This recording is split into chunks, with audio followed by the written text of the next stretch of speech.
오늘도 아침 예배 나오신 여러분을 진심으로 환영합니다. 함께 사도신경 하심으로 예배 시작하겠습니다. 전능하사 천지를 만드신 하나님 아버지를 내가 믿사오며 그 외아들 우리 주 예수 그리스도를 믿사오니 이는 성령으로 잉태하사 동정녀 마리아에게 나시고 본디오 빌라도에게 고난을 받으사 십자가에 못 박혀 죽으시고 장사한 지 사흘 만에 죽은 자 가운데서 다시 살아나시며 하늘에 오르사 전능하신 하나님 우편에 앉아 계시다가 저리로서 산자와 죽은 자를 심판하러 오시리라. 성령을 믿사하며 거룩한 공회와 성도가 서로 교통하는 것과 죄를 사하여 주시는 것과 몸이 다시 사는 것과 영원히 사는 것을 믿사옵나이다. 아멘.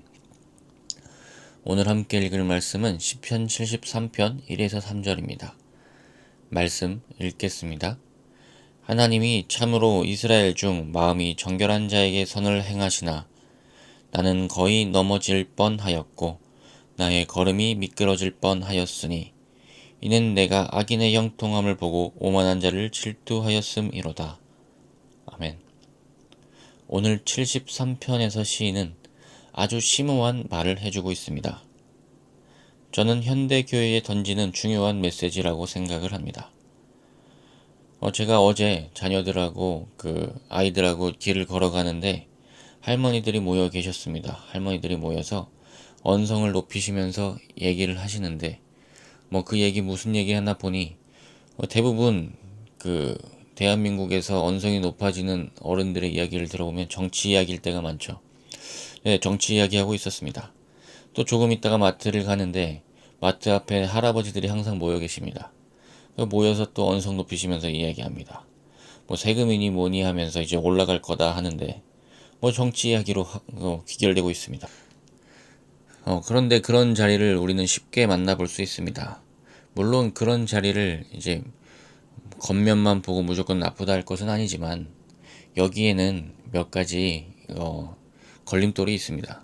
마틴 로이드 존스 목사님은 이 이야기가 그 자체로의 문제라기보다는 이 문제를 헤롯의 누룩의 문제라고 명제를 지어줬습니다. 그 말은 이 이야기는 항상 맛있다는 겁니다. 그리고 좋아 보인다는 것이고 항상 꺼내기도 쉽다는 겁니다. 그러나 사실은 마음속에서 천천히 그들의 권력에 대한 시기심이 커진다는 거예요. 그래서 화가 커진다는 겁니다. 오늘 시인의 표현을 빌리자면 이런 위기 상황을 이렇게 말하고 있습니다. 하나님이 계시지 않아서 아파하는 것이 아닌 잘된 자들의 형통함을 보고 오만한 자를 말하는 데 재미 들렸다고 이야기하는 것이죠.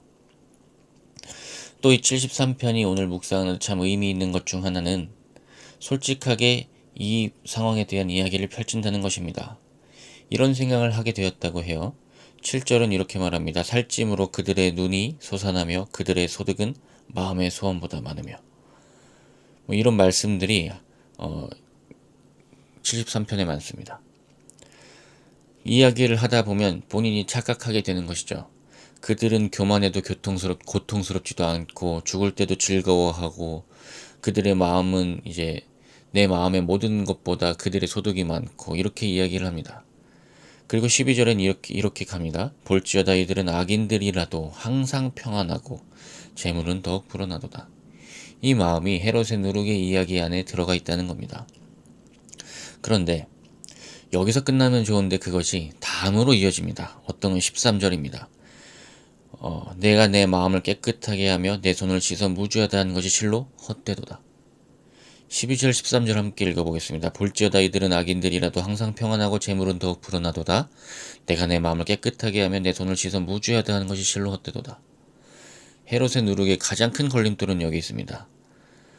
그들의 재물이 그들은 죄인이라도 늘어나는데 생각해보니 내가 신앙생활한 것이 헛되네 이렇게 이야기하는 것입니다. 그래서 이 이야기를 우리는 조심해야 됩니다. 세상 이야기하는 것을 조심스럽게 이야기해야 됩니다.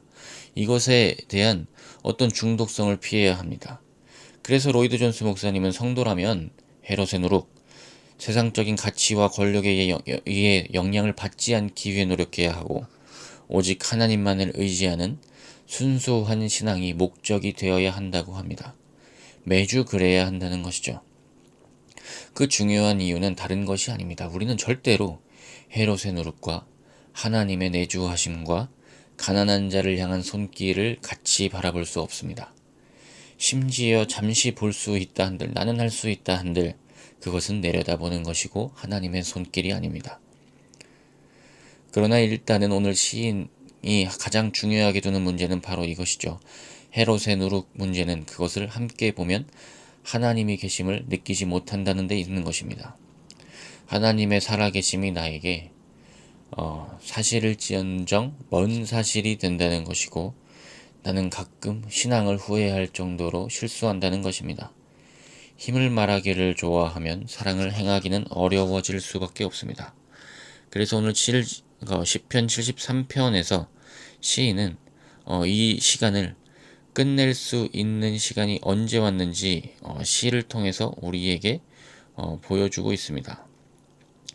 오늘 시인은 17절에서 이렇게 말합니다. 하나님의 성소에 들어갈 때에야 그들의 종말을 내가 깨달았나이다. 하나님을 만날 때에야, 하나님께 다시 돌아갈 때에야 내가 정신 차렸다는 것입니다. 그래서 주여 사람이 깬 후에는 꿈을 무시함같이 주께서 깨신 후에는 그들의 형상을 멸시하리이다. 이렇게 고백합니다. 하나님이 나를 깨신 후에는 내가 세상을 바로 보게 되고 오히려 하나님을 높이 보고 내 인생이 내 눈에 낀 누룩을 제거하게 되었다는 것이죠. 그래서 오늘 시인의 고백이 우리의 고백이 되면 좋겠는 것은 28절입니다. 하나님께 가까이함이 내게 복이라. 내가 주 여호와를 나의 피난처로 삼아 주의 모든 행적을 전파하리이다. 그 27절입니다. 무릇 주를 멀리하는 자는 망하리니 음녀같이 주를 떠난 자는 주께서 다 멸하셨나이다. 오직 하나님께 가까이함이 우리에게 복입니다. 오늘 우리는 무엇을 가까이 하시겠습니까? 하나님을 가까이 하시기 원합니다. 힘을 가까이 하기보다, 내 입에 힘을 담기보다 내 입에 사랑을 담고 내 눈에 힘을 향한 눈길보다는 사랑을 향한 눈길을 심기 원합니다.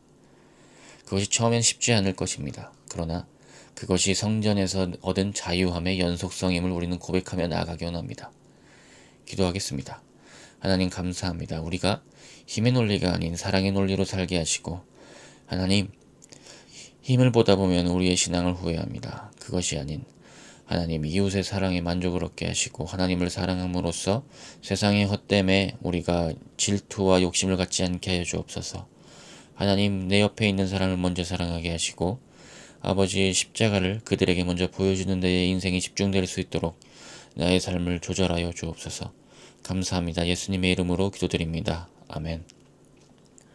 오늘도 주님 안에서 사랑으로 승리하시기를 축복합니다. 감사합니다.